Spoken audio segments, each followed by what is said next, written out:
Here we go. Welcome to the main zone. I am Jermaine, and thank you for tuning into my podcast.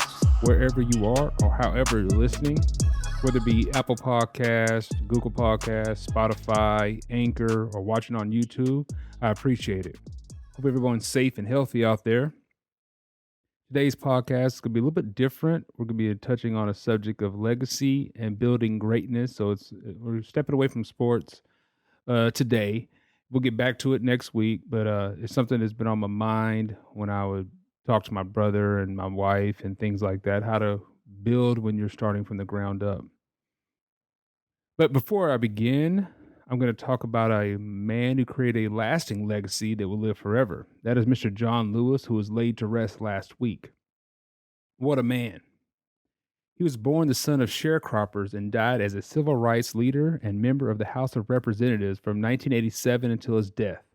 He's a leader of the civil rights movement in the 1960s and one of the youngest speakers at the March on Washington.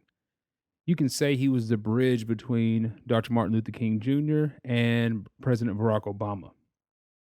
If you ever have a chance, check out that photo of John Lewis resting on President Obama's chest after they embraced for a hug. I mean, you could see it just looked like it was a dream come true for Mr. John Lewis to see a black man become the president of this country.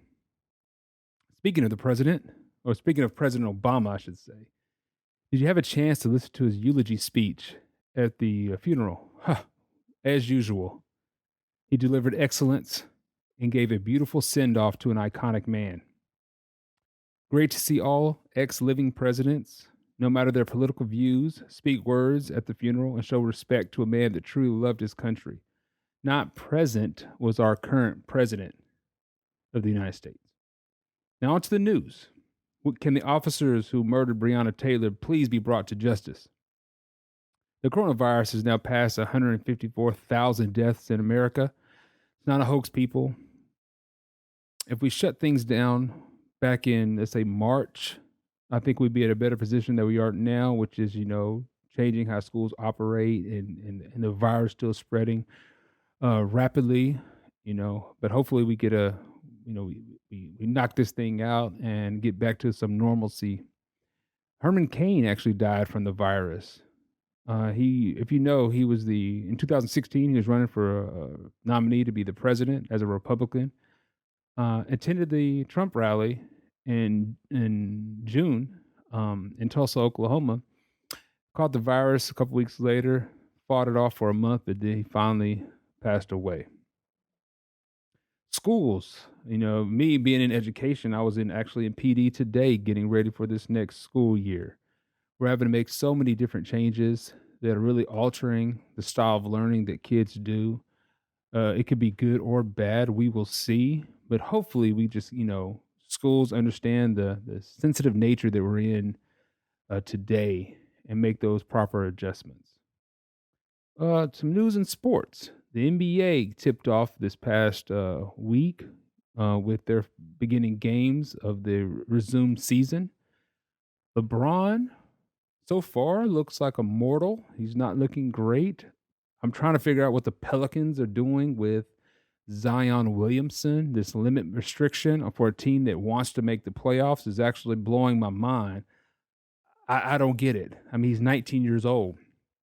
2 years ago, he's playing 6 to 9 games over 2 or 3 days of AAU. You mean to tell me he's so far out of shape that all he has are 2 games?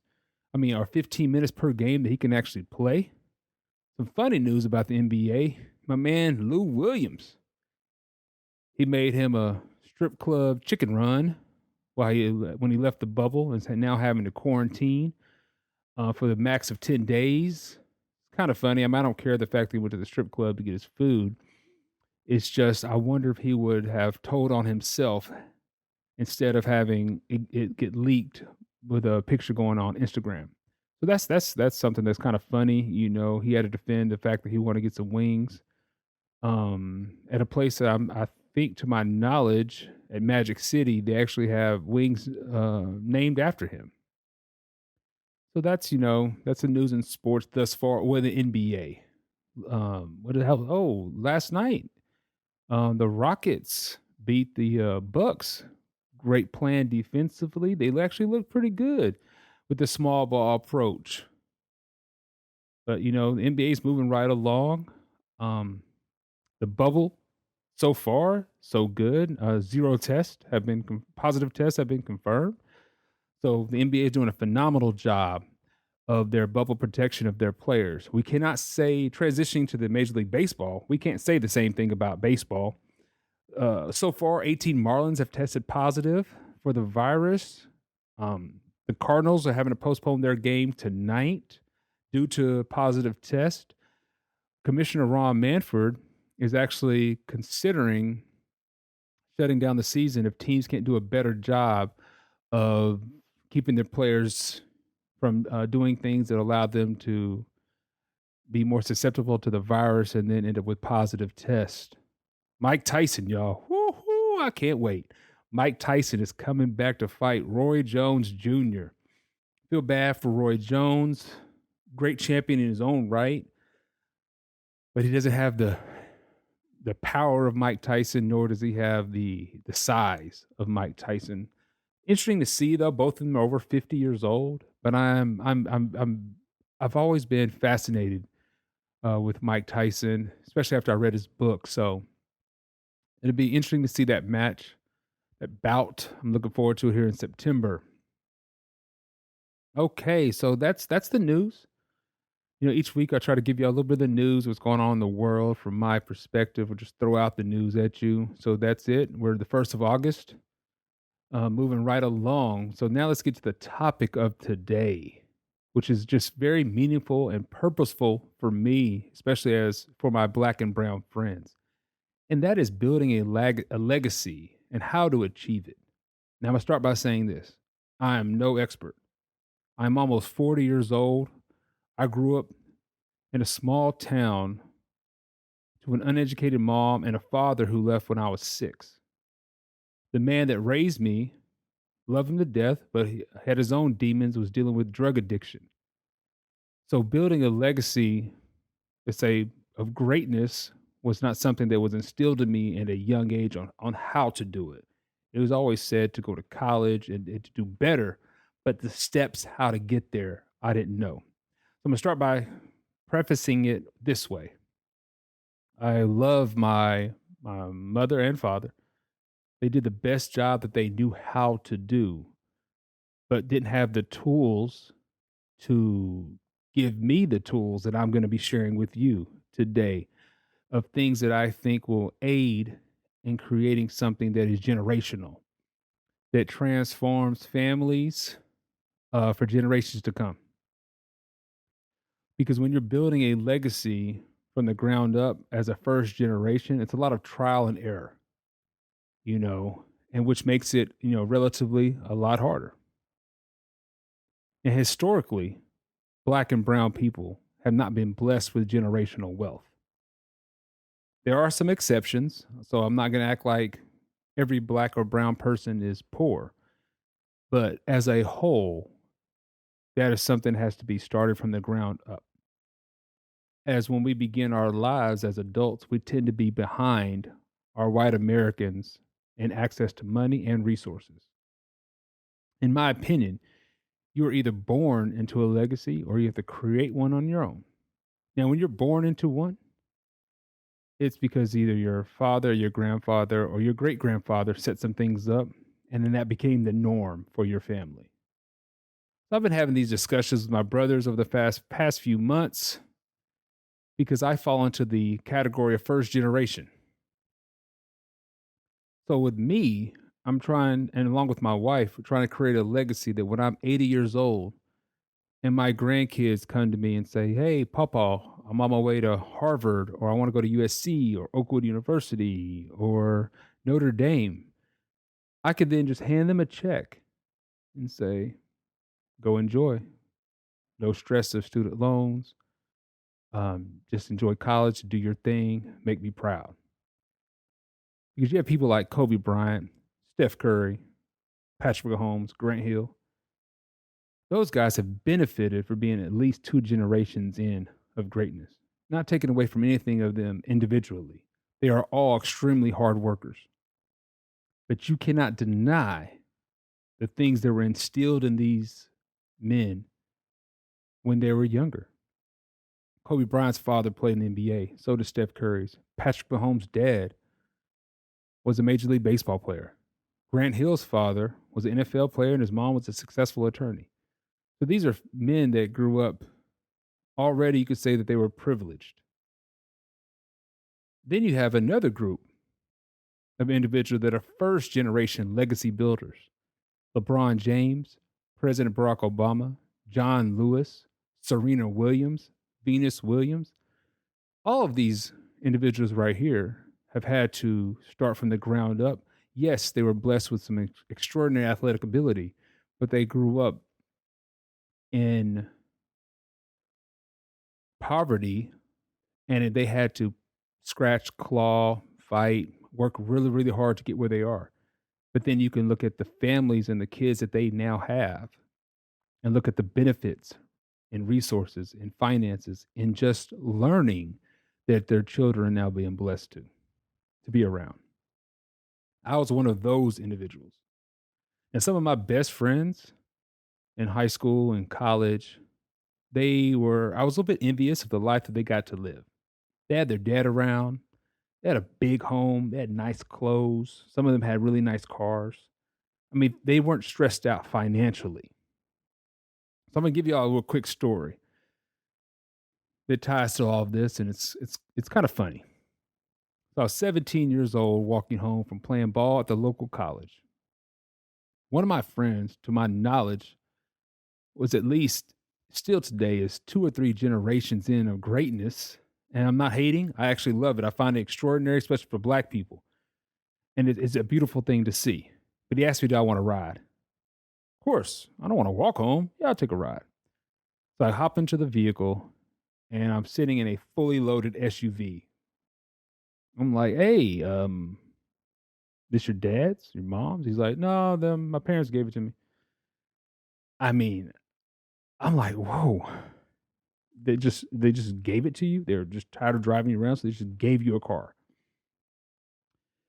At that moment, I felt so much like Jalen Rose when he was describing Grant Hill. If you ever watched the ESPN 30 for 30 Fab Five.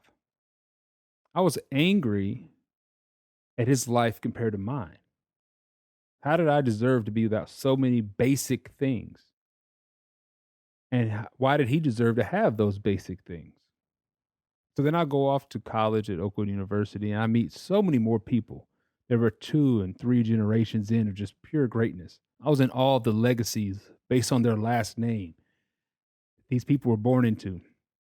How do they get there?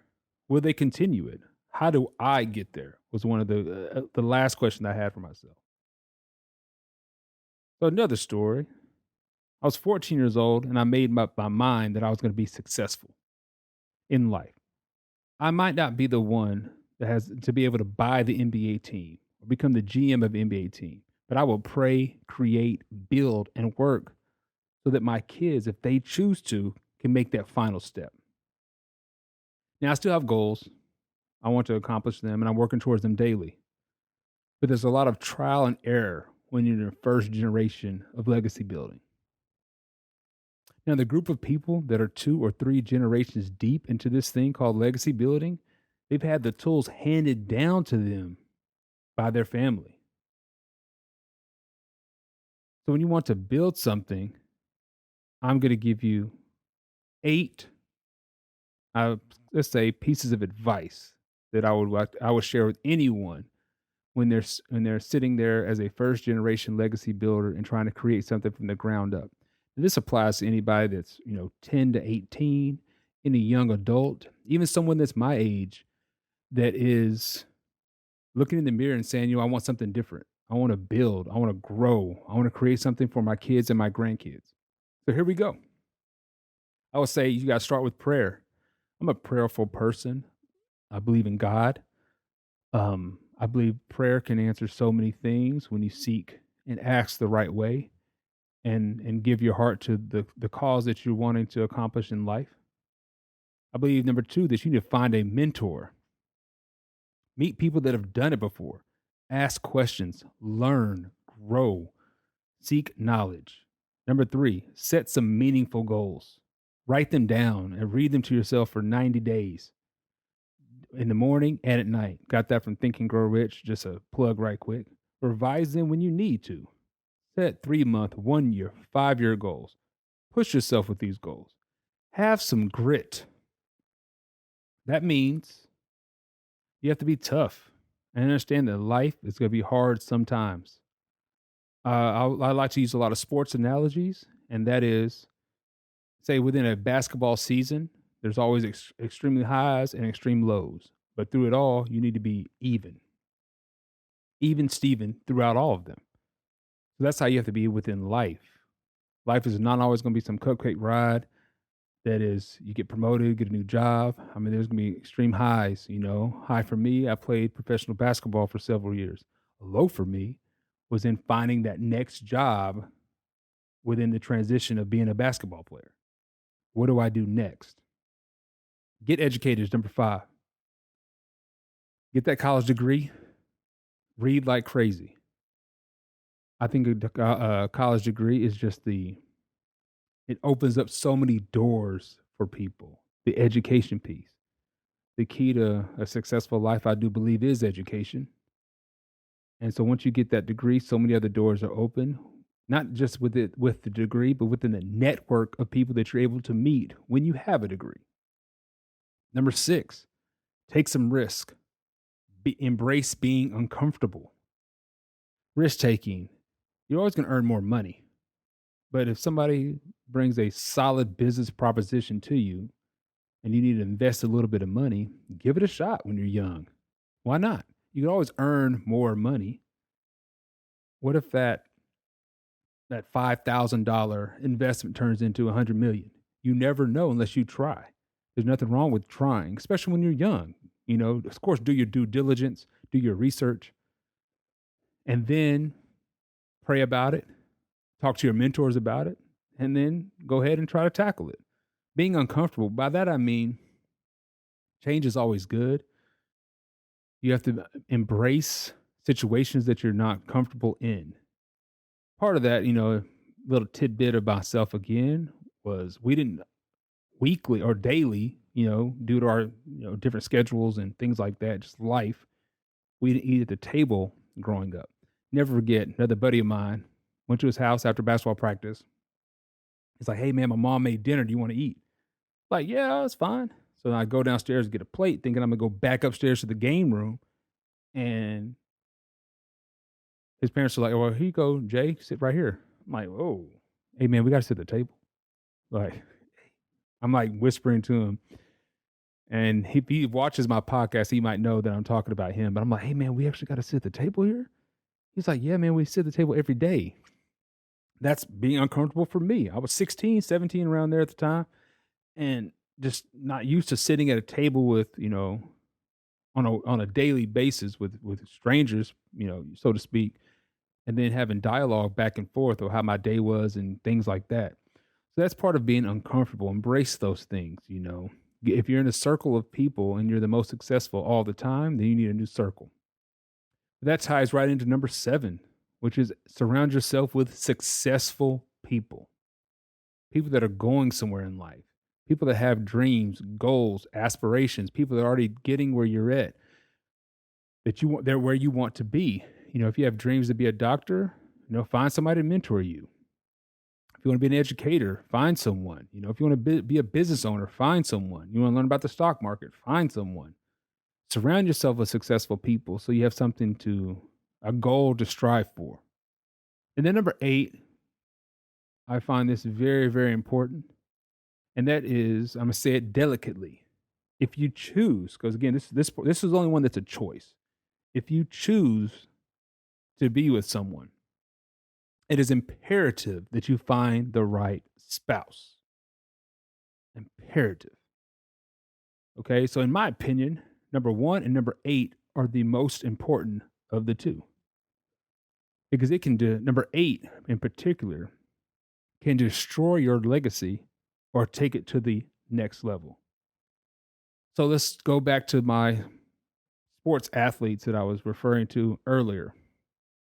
Look at the spouses that they've chosen to be with, whether it be the second generation of greatness, legacy builders, or the first generation. Look at LeBron James and his wife.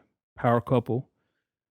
She clearly has done a masterful job in helping him, guide him into the space in life that he's at now. Look at the late, great Kobe Bryant's wife. There's no way the success that Kobe has had on the court and off the court is just him solely. A lot of it has to do with picking the right mate to be with. Look at Serena Williams and her spouse. These people have been able to pick a person that fulfills them holistically and allows them to set even higher goals and move on to bigger realms of possibilities. Look at President Barack Obama and his wife. I mean, what can you say bad about them?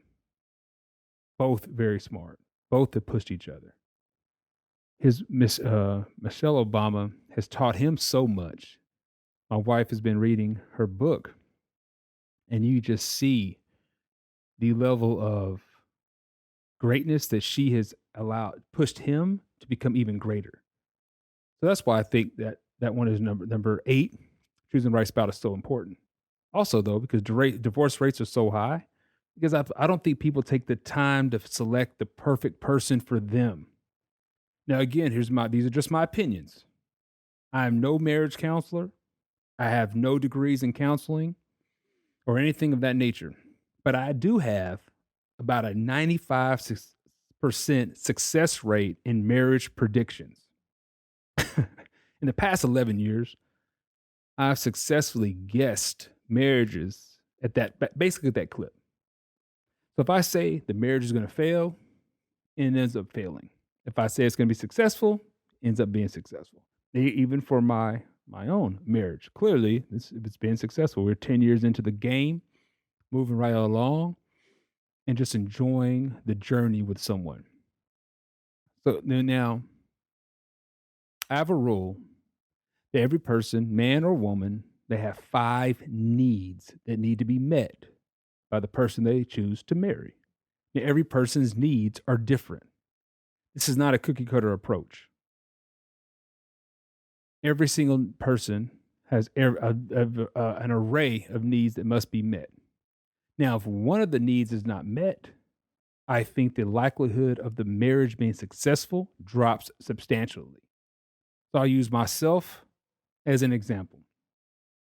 My needs, my requirement, my needs that I had, I actually wrote them down back in, I think it was October of 2007. I wrote them down with a friend that I was talking back and forth on Gmail. And I was like, man, if I meet somebody who has all these needs, has these 5 things, I'm going to marry him. And it didn't matter who it was. I just needed these things. So attractive to the individual. What everyone is attracted to is different. I mean, that includes like a body type, the hair, the skin color, the height. Like, fall in love with what you love. If you're a guy that likes a big butt, then don't go marry a pancake. Like, you're gonna be at LA Fitness looking at every girl with a big old booty, wondering like, oh man, what are you going home to? Somebody that you just like, oh, this is horrible. No, fall in love with what you love. Same for even, females. If you like a guy that's 6'5" or like taller guys, then a dude that's 5'4" says what's up to you at the mall or, at a bar, don't even give him time of day. Like, you already know this brother's going to strike out. Like, this dude's at my eyebrows. I don't want this. So, number one, my need was my wife had to be attractive to me. Number 2, my need was I needed her parents to still be married. That is because I do, even back when I was 28, that I knew that sometimes marriage could get difficult. So if your parents fought through those, whoever I married, if their parents were able to fight through difficult times, I knew that if we had difficult times, my wife would be able to help me navigate through those things without just walking away. My upbringing, my mother never actually married my biological father. And my mom and man that raised me, my dad, they had some very difficult times, but they made it through and have been together. But I wanted some stability in my spouse in that aspect. Number three, be spiritual. At the time, I wasn't the most spiritual guy. And so I actually wanted a woman to be more spiritual than me, which would then help me become more spiritual. And that's what has happened, actually. Number four, I needed my spouse to love family. I have multiple siblings, two brothers and a sister. My wife, thank the Lord, comes from a big family. So whoever I was marrying, I wanted them to love family, because there's nothing worse than getting together with family and let's say my wife's family is walking in the front door and I'm walking out the back door because I just can't stand them. Or I'm a person that doesn't like to be around extended family. That's going to cause friction within the home. If you have big, Thanksgiving, a couple of years ago, we had, I think 30 people at our house for Thanksgiving, but they were all my wife's family and my entire family as well. If that's not, if you don't love family that much, you're not going to have those experiences. And so then you're going to have a lot of frustrations. And then my last one was I wanted my wife to be Black. Now, I know people might disagree because let's start with this. My mother is not Black. My mother is Mexican and white. But I've always been at about, now I'll say like 17. After that, I just love Black women. I found them to be very strong. They'll support you.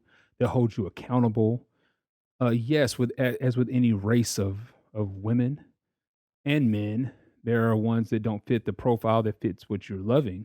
But me personally, the strong-willed and determination and just Black women, I just found to be, the most unique and best of for me.